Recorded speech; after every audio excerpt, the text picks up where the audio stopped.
Arshita. I am studying in 5th class today. Volcano. A volcano is a vent in the earth's crust that releases lava, ash and gases.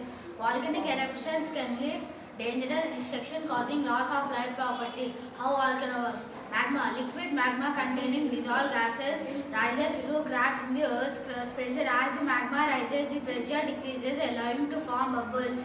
Eruptions. The lava, gases and ash are expelled from the volcano onto the earth's surface or into the atmosphere. Thank you.